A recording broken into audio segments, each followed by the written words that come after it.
वापस भगवान लौटकर मथुरा आए और जब से कन्हैया विद्या अध्ययन कर मथुरा आए, महाराज कन्हैया का मथुरा में मन नहीं लगता। अपने कक्ष में शांत बैठे रहते, किसी से बात नहीं करते। आज मैया देवकी ने अपने लाल के लिए 56 प्रकार का भोजन बनाया। भोजन बनाकर मैया देवकी कन्हैया के लिए जब भोग लेकर गई और कन्हैया के सिर पर हाथ फेरकर मैया देवकी ने कहा कि लाला भोजन कर लो। भगवान कन्हैया मैया देवकी को देखकर बड़े रोने लगे। मैया देवकी को देखकर कन्हैया को महाराज माता यशोदा की याद आ गई।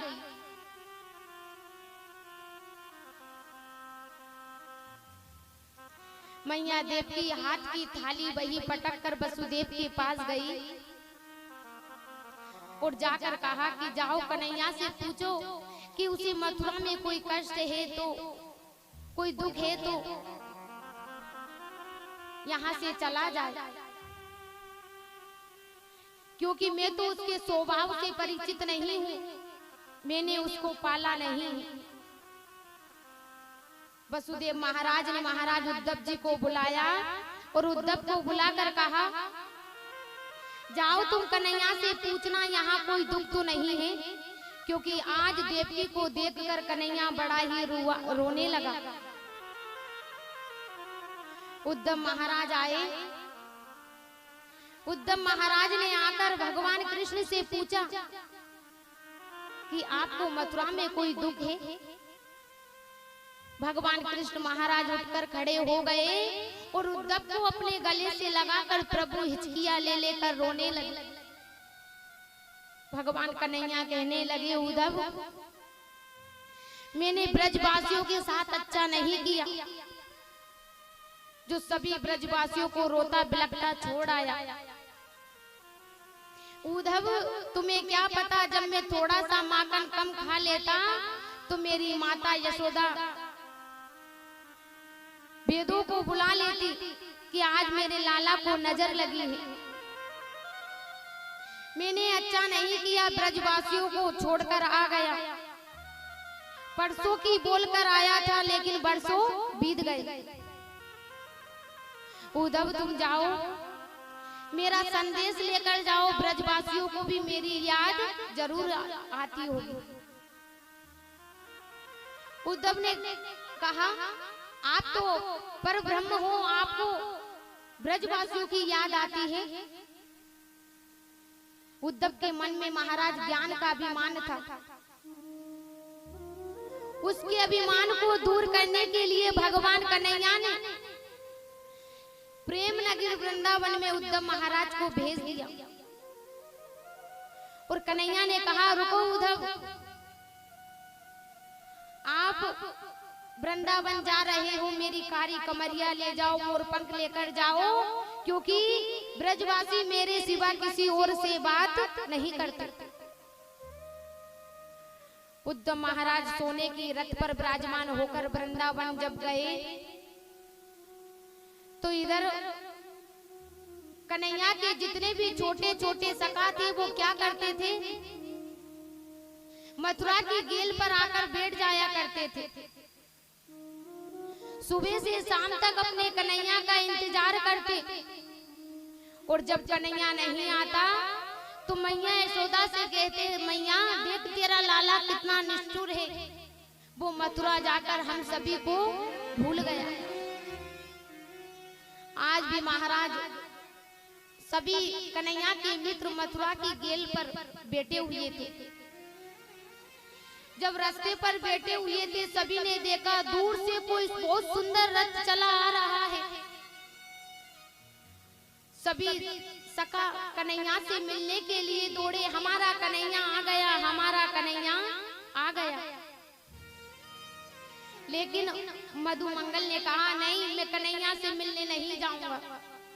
क्यों? क्योंकि परसों की बोलकर गया था, बरसों बाद मिलने आया है, इसलिए मैं कन्हैया से रूठ जाऊंगा। सभी सखा महाराज जैसे ही मिलने के लिए भागे, रथ के पास और सखा ना पहुंचे उससे पहले महाराज मधुमंगल पहुंच गया। मनसुखा ने कहा, मधुमंगल तू तो बोल रहा था कन्हैया से बात नहीं करूंगा, गुस्सा हो जाऊंगा।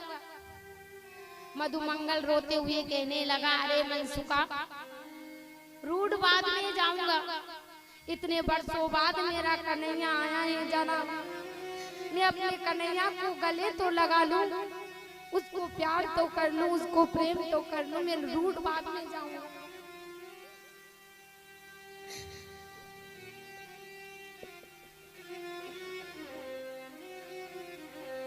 जैसे ही रथ आया, सभी कन्हैया के सखाओं ने देखा कि उस रथ से महाराज कोई पुरुष उतरा है।